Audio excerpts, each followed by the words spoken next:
Hello, everyone, and welcome to our education panel session, Separating the Wheat from the Chaff, How to Ensure Value from Digital Freight Management Apps. In this session, you will hear from three top brokerages on how to evaluate digital freight matching services, choose the right technology partner, validate those technology offerings that deliver automation, speed, data accuracy, and timeliness, and how digital freight matching can improve carrier engagement and loyalty. Now, I'd like to welcome our panelists today. First, we have Jeff Turner, the CEO of Choptank Transport. Next, we have Russ Felker, the CTO of GlobalTranz. And next, we have Ben Schuchart, the VP of Operations at Schneider.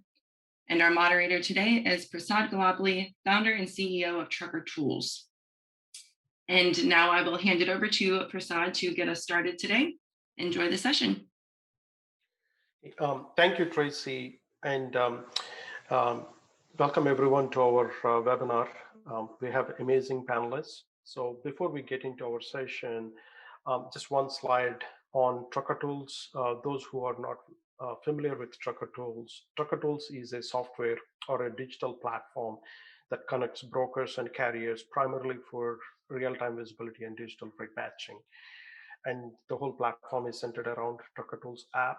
Today, Trucker Tools app has over 1.2 million truckers, translates to over 165,000 small carriers.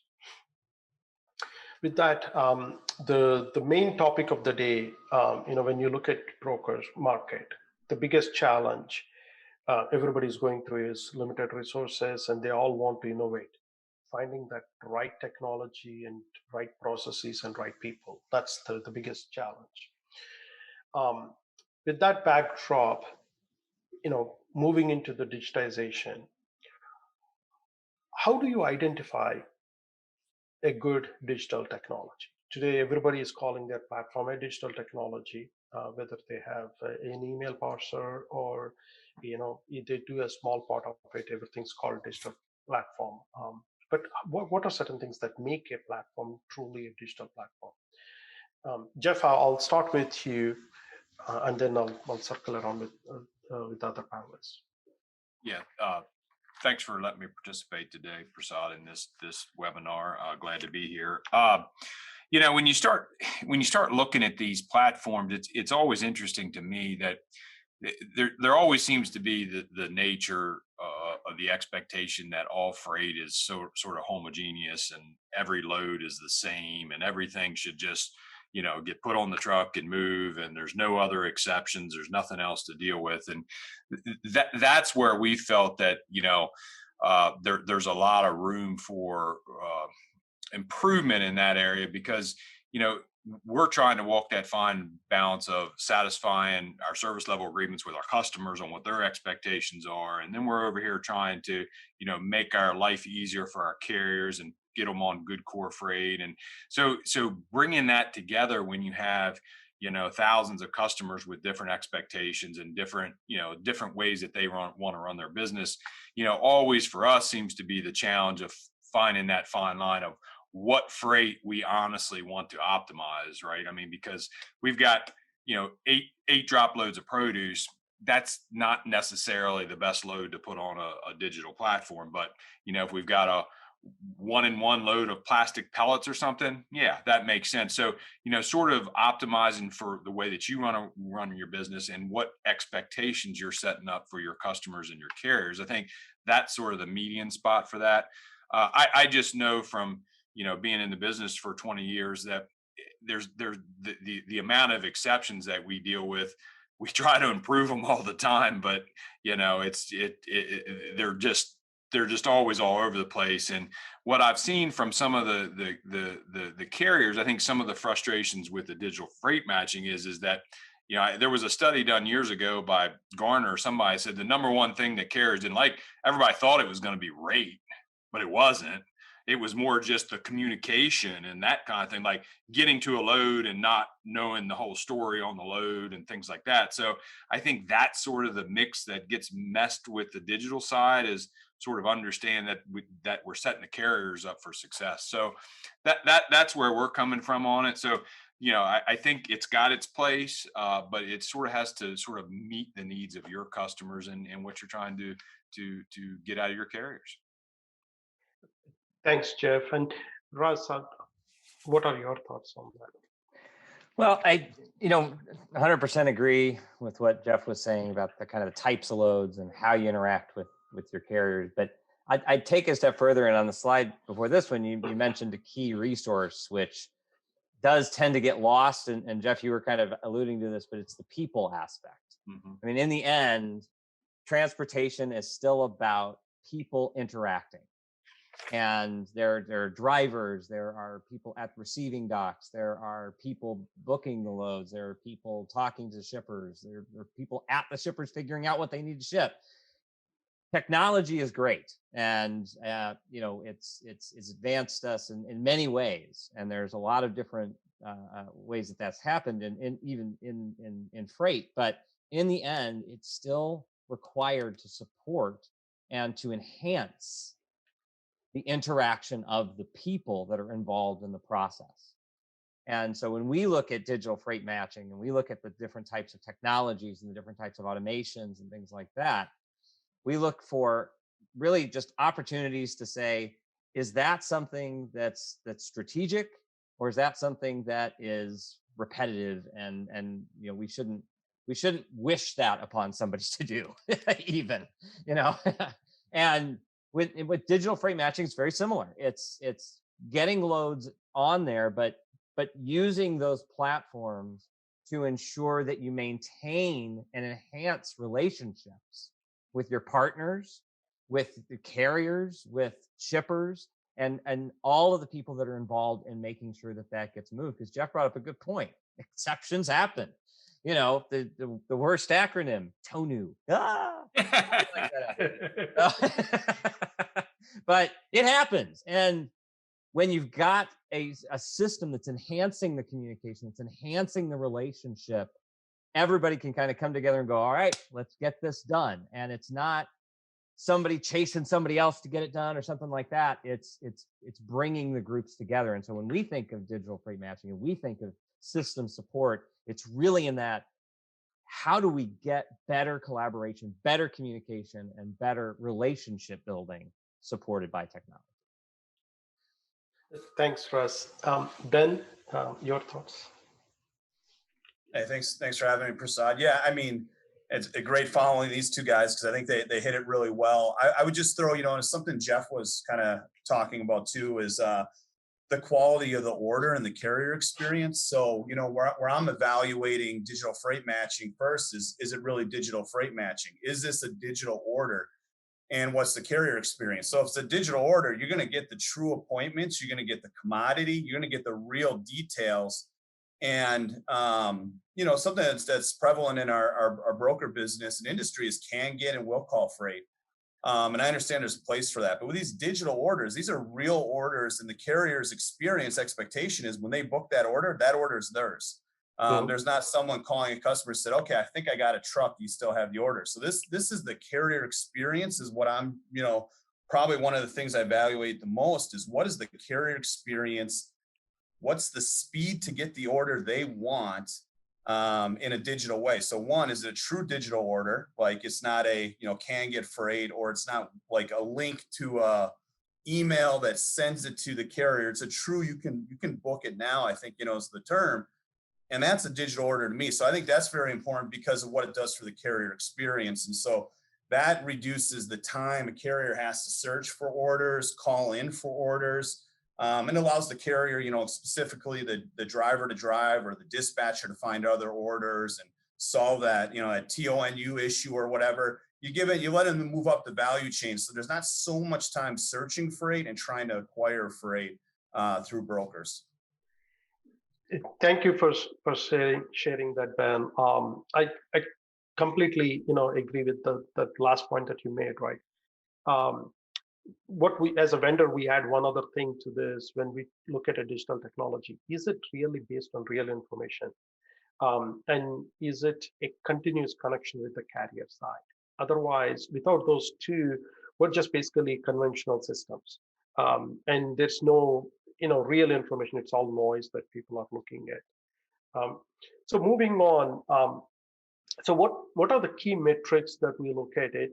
There are a lot of things that you can measure the success of a platform on, but what do you use as a metrics? Russ, I'll start with you.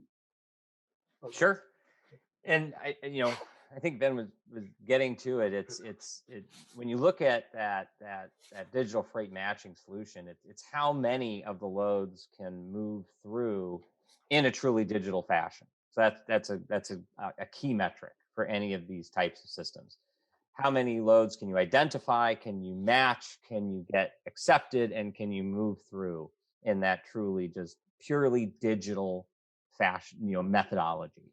And that leads to those savings and those process efficiencies, because a person, again, I go back to, there's still people that are involved. Even when something moves fully digital, there's still people that are involved, that are watching it, that are making sure it keeps going after the acceptance and goes through to delivery and things like that.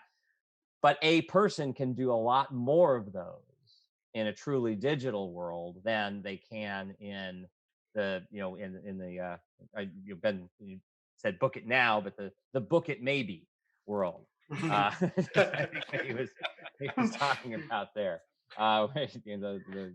Maybe you can have this. That's really where I think that's a key metric, and then the other big one that we look at is just, if you're moving something through this digital system, does it move beyond the tender, beyond the accept, and continue in a consistent manner to be digital, to provide ongoing information about it, and tracking information and status updates and delivery confirmation and document flow and all the different pieces that kind of go into that end-to-end component of a load. And so those are the two things that we look at. And it may not be all in the same platform, but can those systems communicate? Can they collaborate to get the information moved along, and to ensure that you have really just visibility to what's happening within the load? That's very well said, Russ. Ben, your thoughts on that? Yeah, I love Russ's insights on it. I would say I'll keep it to three things for key metrics: booked, tracked, and delivered. Now there's many other metrics and a lot of other data, and we could get lost, turn this into a data discussion. But you think of you have a booked load, and then did the load track? I mean, you want to get the tracking too, because the booking's nice because you have some cost savings right there, from people costs and better carrier experience.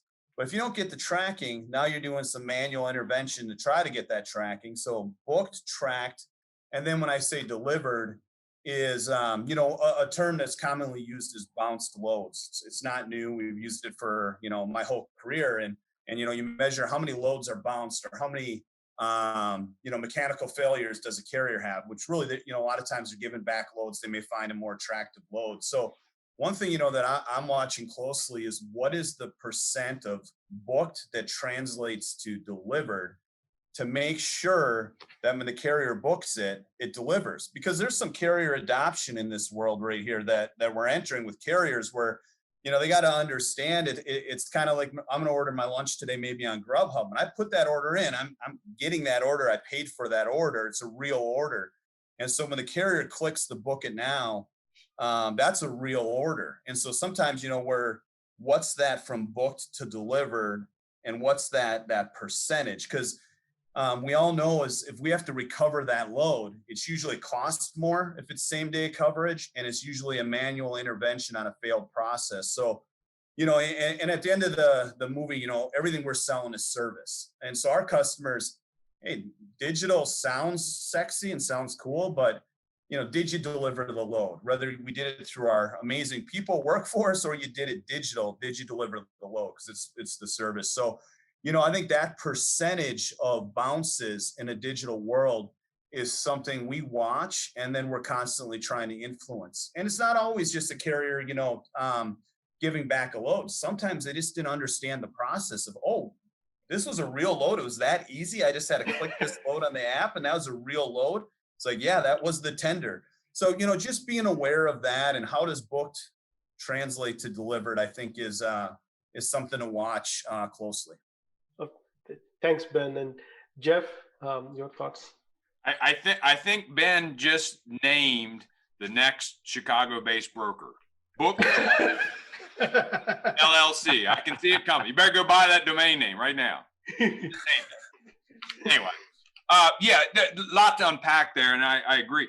I mean, internally, our goal, we want to be more efficient, right? So if we can do more loads per person internally because of a mechanism like this, bingo, love it. But it still boils down to, and both Ben and Russ alluded to it. It goes back to what amount of freight is truly able to be put on a platform, right? Because in my world, we do a ton of reefer freight. There's a ton of freight I wouldn't even think about putting on a platform like that, just because I know the nature of what goes into procuring the right carrier and making sure that the carrier understands all the stuff, the Jiffy Lube checklist of what he needs to do when he picks up.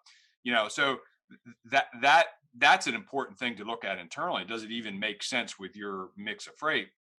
And the other thing that I think is really, important and a reason for caution is, and Ben alluded to it, it's if we're going to use a shared platform for something, that person or that carrier can get the same experience if he books a load with me or with Ben or with Russ. And as soon as he's on a platform and to Ben's point, his load's a real load and my load's a spot or a subject order or whatever we want to call it, and it doesn't go through, he can be like, yeah, that mechanism's no good. So, it's building out that mechanism where everybody can sort of trust the system that things are going to be handled sort of the same way. Because, if you want to talk about digital, you talk about, the social media now. These carriers talk a lot now about all of the technologies out there, and it doesn't take long for them to say, yeah, that's no good or whatever. So I think that's important. Just the carrier adaptation is important to us, to see how many people are coming in using port, how many people are clicking on orders, and there's all kind. And Ben and Russ's teams are probably a lot more sophisticated at this than we are on that, but there's technology where we're watching what the carriers are doing in our system and sort of figuring out, okay, what's the optimal thing they're really trying to do here. And again, it goes back to that carrier experience and building that out. So I just think that looking at that and looking what the carriers want, and making sure that it's a platform that actually helps them and not makes them have to make 10 more calls than if they normally handle it anyway. So yeah, I think that's where I am. And so I really didn't add any specific statistics, but I think, it's sort of, unique to each person and what their company and they're trying to get out of it. Thanks, Jeff. And I like the way you covered the point on the carrier experience is across the board, brokers that impacts, right? So they are looking at the platform, not just you as a broker on that platform or a 3PL on the platform, right? So one metric I would also add from a vendor viewpoint is, repeat carriers. So, one of the biggest values that we share with the 3PLs is, as you're using these carriers, the more you can keep their capacity in your network, as opposed to having to find these one load wonders again. That drives the value for you. It's actually more beneficial for the carriers too. So the same education we're doing on the carrier side is not to have them jump around for every load. It's not worth it. Yeah. But I would add, Prasad, the carrier utilization to Ben and I and Russ. We've been working on that for as long as I've been in this business. So that's not a new concept. We're always trying to prove that. We were trying to prove that when we were putting things on ledger paper, So that's always been an evolution to get that better. Yeah, absolutely. And the digital platforms have to really address that, right? I mean, they have to really keep this. Now, we've looked at the benefits of the platform, right? I mean, you touched on this. Is there anything else more than just having that accuracy, or being delivered on time? What other things do you see as benefits overall from coming from a platform like this? I'm sorry, I'll start with you, Ben, on this. Well, I think, a lot of it's just speed. I mean, again, it's speed for a broker, speed for a carrier. But I mean, when you think of speed, specifically for a broker shop, less clicks in a TMS to tender the load, going through that process. So minutes the book now and the carrier's doing it, it's automatically booking. And so that speeds, helps us do other tasks, relationship building predominantly, managing service definitely. So I think the speed is really what's attractive to a broker shop. The other thing that's interesting is this is a 24/7 business, for sure. And it's not just staffing the phones 24/7 or having a mobile phone that rings at night. We're seeing carriers buy orders at all times of the day, night, 2 a.m. I mean, it could be an owner operator in his truck, looking at freight and decides to buy an order at 2 a.m. And so, it's just pretty cool when you see this adoption. And if you're a broker and you own carriers or have, carrier relationships, and you have a book of business you're managing and your carriers are on this digital platform, and you come in the morning, you're like, wow, I already got 4 loads booked. I just powered up my computer. So there's some things that we're learning and seeing, even at the broker level, that's pretty cool of how carriers adopt the technology. And then when they use the technology, that's convenient for them versus having to call in and talk to someone. So, and again, that's just about speed and convenience. Thanks, Ben. Going to Jeff.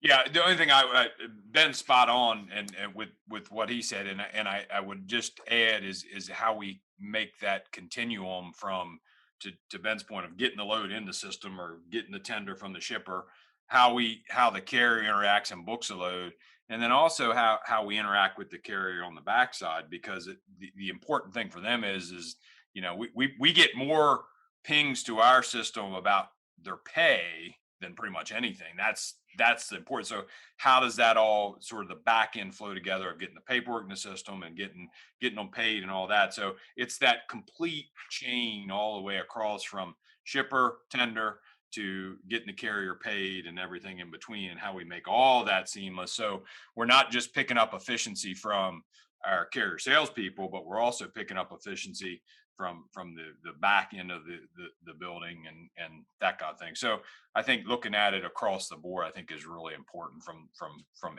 A to Z. That's very good, Jeff. Russ, your thoughts on that? One of the things that, and you said this kind of the across the board look, and you talk from the load process, definitely, but also from the next step in the supply chain perspective. One of the benefits of load matching accuracy, getting the right load to the right carrier, getting it in front of the right people, and the timeliness that can be resultant from that is making sure that you have, that we contribute more and more to the stability and the resiliency of the larger supply chain. We talk about a load moving from point A to point B, but generally that's just a piece of what's happening. There are multiple other things happening, and by improving timeliness, by improving consistency, and by in the ways that a digital freight matching technology can do, we contribute to the overall commitment to an end customer of we're getting whatever it is you need, where it needs to go at the time we said we would. And that whole supply chain piece, I think, is where we have a much better impact. And we see that in our managed trans area, all the time, where we're looking at not a leg, but multiple legs of a shipment and trying to make sure that those are coordinated to not introduce delays, to not introduce gaps in the process. And if we're able to get those loads out and get them put through a digital freight matching platform, which is how we do it, we're able to say, yep, okay, we're good. We've got this leg covered, this leg covered, this leg covered. And it happens more quickly. The carriers that are pinged are more likely to want that kind of load, as Jeff was talking about and Ben were talking about earlier, with just making sure the right load's going to the right carrier, and you make sure that you've got the whole supply chain really covered from the perspective of getting things there in a timely fashion. I like the way you three of you have covered those three major parts: speed, completeness of the platform, and the repetition, not just one load, but just covering a network of loads. That's the true value of digital technologies, right? Or a digital platform. Now, what are some of the best practices in change management? Right. It's the hardest part is always getting the team rally on a new platform. Um, on this, I'll start with Jeff. You. Yeah. So in that realm, I mean, I think we've all sort of talked about this already a little bit, on the sense that it really boils down to you got to identify what your needs are, from a perception of what does your service level agreements look like with your customers, and what freight makes sense to do this with. And there's a handful of brokers that are totally in a specialized field where they might say, you know what, I want no part of this. But there are particular needs that you have to identify and make sure, hey, does this make sense for our book of business, or what our expectations are from our customers, and then sort of work it down from there. I know in our shop that our folks are more than happy to share some of their menial tasks with a digital platform. I mean, they're all over that. They love that. But I think it goes back to being able to control what you can control and getting that in the system properly. And so I think it's all about showing them how we can move more freight, we can enhance the customer experience, and most importantly, enhance the customer experience, make them a little more, or the carrier experience, make them a little more sticky, and sort of keep them in our network more and more. So if you can sort of tell that story on why we want to keep more carriers in our network all the time, and that to me is the value prop for our folks, and not to mention making us hopefully a more efficient and profitable organization. That's good. Thanks, Jeff. And Russ, your thoughts on that? Yeah, absolutely. I'll go back a little bit to one of the things I had brought up earlier, because I think it's very relevant to this question. And change management and buy-in of your broker population. And really, when you think about what might be a stop, a sticking point or a stumbling block for a broker going to and starting to leverage a digital platform, or leveraging it alongside their activities, is that they feel that platform disintermediates or separates the relationship between them, the carriers, the shippers. And so it's really about designing the system and having the features and the functions in the system that align to the maintaining and the enhancing of the relationship. And those are the things that, when you can point to those, when you can pull those things out, that's what we found has been critical for our brokers to say, yes, oh, I want to adopt that, because that lets me have not just another conversation with a carrier or with a shipper, but it lets me have a better conversation with them. And that's the key. These platforms don't stop the conversations. They should be enhancing it and injecting better information into those conversations. And so those are the things that for us has been big on a change management perspective, and approaching it from the perspective, okay, great, we've got this digital technology, it's this efficiency thing over here, it's this flow over here, this matching algorithm over here. What information can we provide that comes out of this that helps talk to whomever it may be, the shipper, the carrier, the individual driver, to have a better conversation? And those are the things that really have helped us from a change management perspective. That's very good. And Ben, your thoughts? Well, I'd like to say everything Russ just said again. But I'll summarize it. It's this is a people technology game. And so we're looking to use technology to reduce steps, to enhance what our people can do, their productivity, and where they spend time creating great service experiences for both customers and carriers. So that's really what this is about, is creating great service experiences for customers and carriers. The other thing, just specific to change management, we could go really long here on that topic. I mean, that's a topic on its own, but really spending time creating forums within your office or your business to talk to carriers about what they like. We spend a lot of time talking to carriers what they like about digital freight matching, what they want, what they don't want, and then also with our broker associates. What do they like? How do they feel about the process? What are the threats to them they believe? How do we address those? But really, how are they a part of this process? So, it's not just guys like Prasad dreaming this up. There's a lot of community from our brokers, our carriers, to make it a better product. And I would say, this is something that's always, carriers are still adapting it, brokers are still adapting it, and it's getting better. It's hardening as we go. And so that through that change process is just continuing to get your carriers, customers, and brokers in that process to help drive the change. Yeah. Hey, Prasad, you mind? I was just curious to ask Russ. Does Russ? Do you see any? Is there any particular? I know you guys have a few more agents, so is there any particular more of a challenge with that type environment? In your estimation? Sure. Anytime I think you expand out into different types of interaction models, and we have that within GlobalTranz with our agent and our internal group, you've got to start looking at things like rules of engagement and how those groups play together, and sometimes in the same customer, and so those always present some challenges.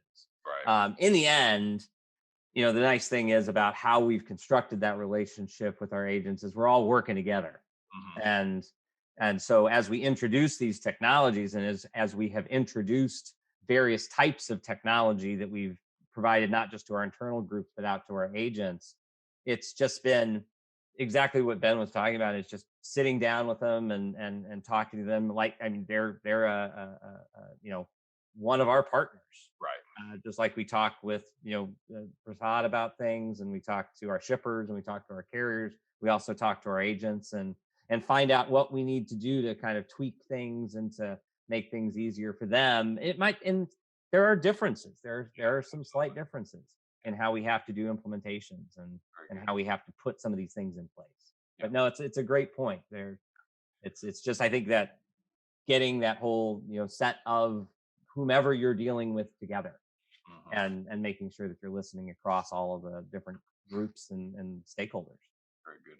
Thanks for sharing that. Appreciate that. Sure. Thanks for saying that. And one of the biggest things that I'll add from our best practices that we've noticed in this space is, most of the brokers, especially those who are working the phone to cover a load, they make their commissions. And they worry that, hey, what happens if a digital platform covers that load for me? And talking to some customers, we found out that there are some commissions plans that companies or teams are setting up to encourage people to use digital platforms as an extension to their team rather than a competition for their team. And those are working very well. Obviously, you guys or on the forefront, like you said, there's lots happening in this space, and we're learning a lot from everything that's happening. Now, everything comes back to the carrier experience. At the end of the day, if the carrier is not adopting or not feeling comfortable, we can talk about every technology that doesn't work. Interestingly, digital technologies are being adopted by carriers very, very well. I mean, we're seeing from mid last year or early part of last year till today, I mean, they're exponentially adopting to these platforms. So, Russ, I'll start with you. What are your thoughts on that? So, I mean, we've talked about some of these things already, and Ben and Jeff have talked about it. It's the carrier experience and making sure that you align the digital technologies to improving that experience, putting forward the loads that are most relevant. And one of the things I think that happened at the beginning when digital freight matching or load boards and some of the settings that go into those came out, is the thought was, well, it's all on price.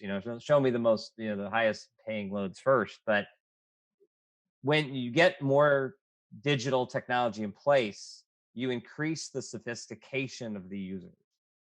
10 years ago, people did not search well on the internet. But the tool sets have improved, and the way that results are presented, and you learn and you start to adapt to how you need to find things and where things are, and what types of phrasing you can do to put in just for an internet search. The same thing is happening, I from what I can see, on the digital freight frontier, which is people are starting to understand and adapt and get more advanced in how they approach these. And so from a carrier engagement perspective, I think it's about making some of these things easier to get to, so that there's various things about, not just accepting a load, but accepting sets of loads where they can plan out their week and then go, oh, I've got my whole week planned out. Now you're not doing this, transactional interaction all the time, and it's kind of this running, but you're able to plan and you're able to approach it as you would want to in a business to improve efficiency within that area. And so that, I think, getting those types of features in front of carriers and getting them to see how they can leverage them to be more effective is going to be critical. And then from a loyalty and engagement perspective, I think the other thing that is important is consistency in approach, in talking to carriers and in talking about these things, and all being encouraging as far as how this can benefit them, and making sure you're talking from that benefits perspective to carriers, because there are some big benefits to carriers using these types of platforms, and we want to make sure that we're consistent in how we message that as 3PLs and as brokers, both to our carriers and to our shipping partners, to make sure that we're getting good adoption and good engagement with the tools. Thank you very much, Russ. Then your thoughts on engagement, carrier engagement, and loyalty. Well, I think, when I think of just the carrier engagement, a lot of times I'm thinking about meeting the carrier where the carrier's at and being easy to work with. So, we have carriers that buy from us in different ways, but for carriers that are on the Trucker Tools mobile app and they prefer a book it now, I want to be easy to do business with, and I want to reach that carrier in your app, Prasad. If that's where they prefer, and they buy a load from Schneider, then they buy a load from GlobalTranz, and then they got a Choptank load in there, that's great. I just want to meet the carrier where the carrier's at, and be easy to do business with. And I think the carriers, they're adapting to the technology, and maybe there's some app overload that's slowed some of that adoption down. But as you can, as we provide platforms that allow them to aggregate volume so that they can spend less time searching and kind of book their orders or book their route, I think that's creating value to the carrier. And you just think how far it's come from maybe stopping at a truck stop and looking on a bulletin board, pieces of paper to call on a load, or maybe even the old blue screens in the corner, to now they have it right on their hands. So, I just want to be easy to do business with and really meet the carrier where they're at. So how do they want to see their loads? How do they want to book their loads? And that's, that drives the loyalty and the experience, because we're really taking their feedback and adapting to how they want to book the orders. That's, very well said. And Ben, you walked us through how far we come in our journey. It's all about carrier experience, right? Jeff, your thoughts on? Yeah, just to wrap up, they cover most everything, because the way we look at internally, like, even if we're the industry trendsetter on carrier utilization, those guys are still going to load for Ben, and they're still going to load for Russ. I mean, there's the expectation that we can control a carrier 24/7. I mean, there's occasions, yes, but for the most part, they're still going to be loading for everybody else. So back to Ben's point, how do we make that process easier for them? Because we have to understand that their networks change, where they want to run changes, and we have to be flexible with that. So the more we can make that platform seamless and again, produce a seamless experience for them, that's where we all need to be, because we're sort of all in this together as far as how we utilize carriers and make it good for them. So. Very well said, Jeff. And in our conversations, many times you use the word seamless experience for the carrier. And I truly believe that. I think at the end of the day, finding loads should not be a chore, and it's not about finding a load out of 10, 1,000 or 10,000 manually searching, right? The search engine or these technologies should put the right load in front of the carrier, take the time out, in like Russ said, connect more loads. At the end of the day, it is, they should be able to work on one platform, like, Ben said, and not have to jump around.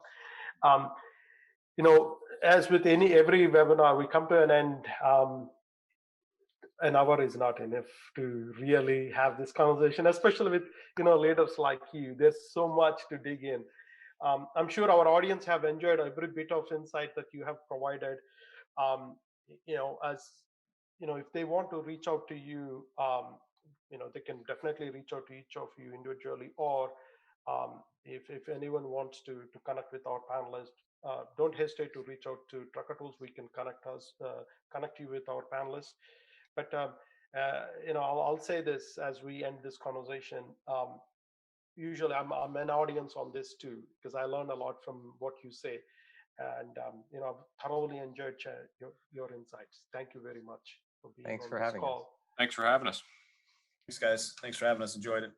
Oh, and before I hand it back for questions, if you guys want to learn more about Trucker Tools, or find out more about what our panelists have said, you can visit us on our virtual booth, or reach us at sales@truckertools.com. And thanks again for joining our panel, our session today. Very good. Thank you, guys. And thanks TIA for this opportunity.